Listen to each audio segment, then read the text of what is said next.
Twongeye kubasuhuza aha ngaha kuri cano yanyu, Data wa twese uri mu ijuru, turagushimira ko uri kumwe natwe uyu munsi, turagusaba ngo utuyobore muri inyigisho, utange ubwenge n'umucyo wo kumva amagambo ya Yesu, duhe imitima ifunguye, ibyiringiro n'umutima ukeye, kugira ngo dukuremwo amasomo y'ubugingo, mu izina rya Yesu Kristo, amen.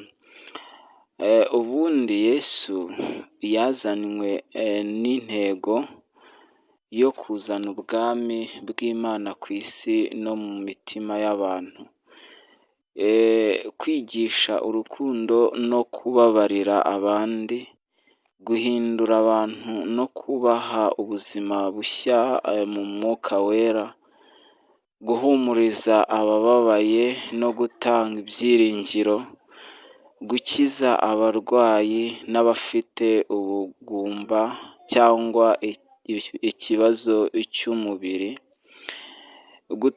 guhamya ukuri no kurwanya uburiganya n'ibinyoma,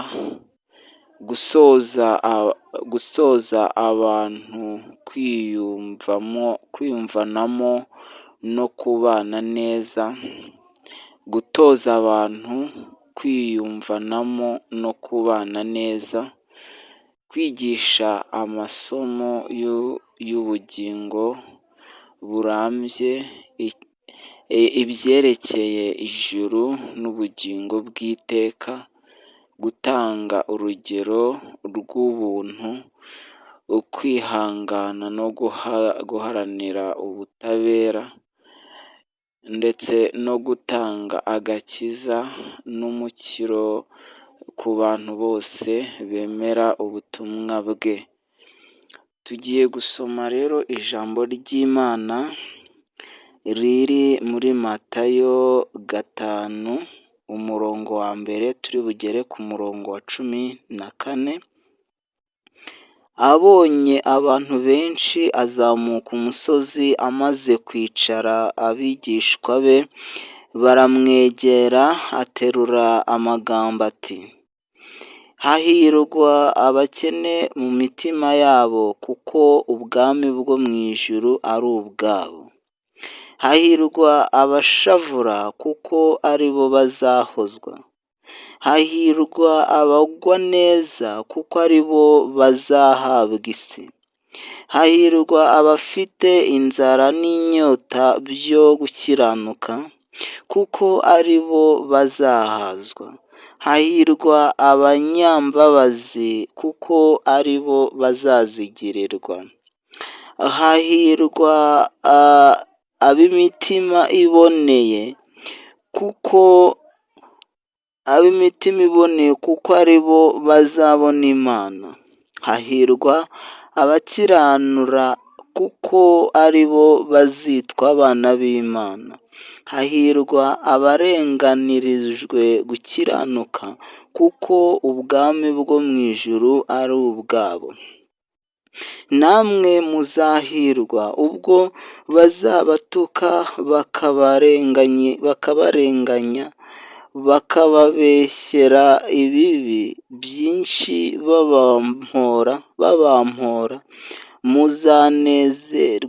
Muzanezerwe muzishime cyane, kuko ingororano zanyu ari nyinshi mu ijuru, kuko ariko barenganyije abahanuzi ba mbere.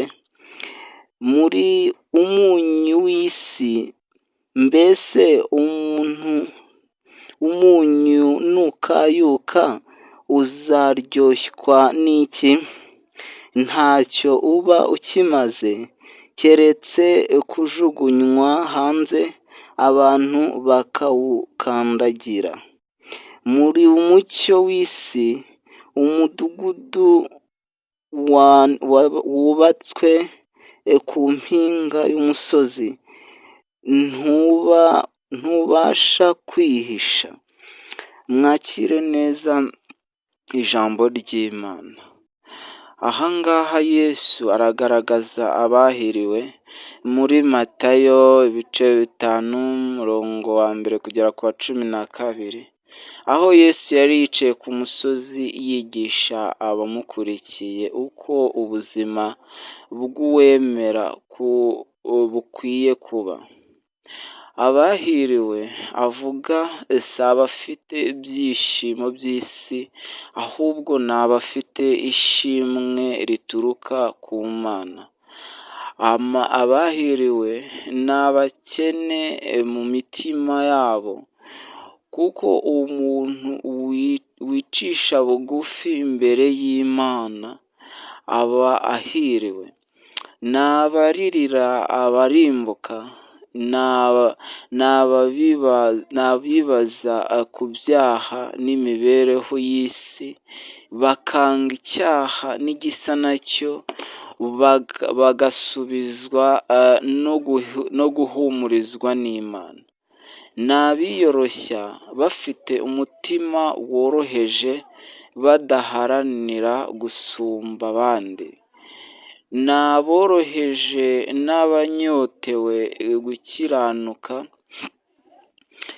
bifuza kurushaho kuba mu bushake bw'Imana. Ni abanyembabazi bafasha abandi, kuko nabo bashaka imbabazi z'Imana.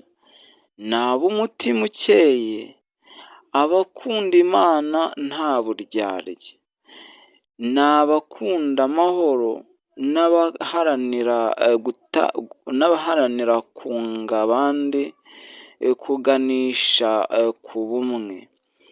Ni abakurikiranwa bazira gukiranuka, babandi ni abahanura n'ibigeragezo, ni abahura n'ibigeragezo, kuko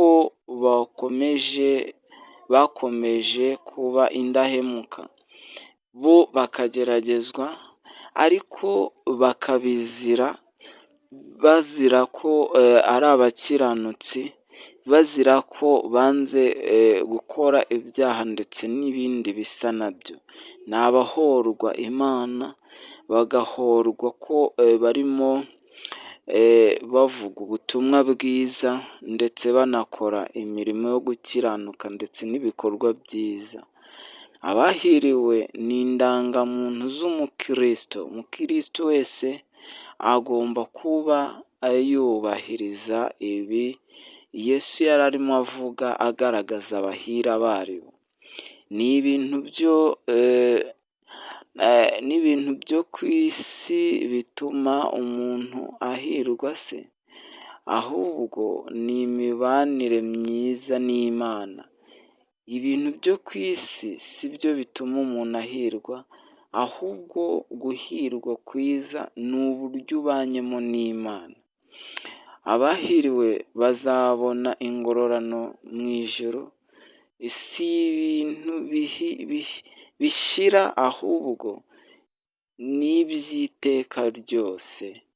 Abahiriwe ni inzira y'ubugingo nyakuri. Reka dusenge. Mwami Mana, turagushimira ku butumwa bwiza twumvise.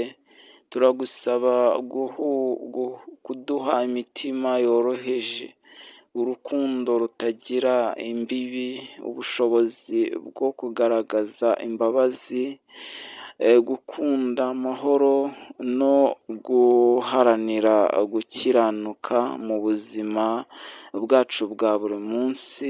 Uduhe imbaraga zo gukomeza kuba abo Yesu adusabye kuba bo, kandi uduhe ubushishozi bwo kuyobora abandi mu mucyo n'ukuri, mu izina rya Yesu Kristo, amina.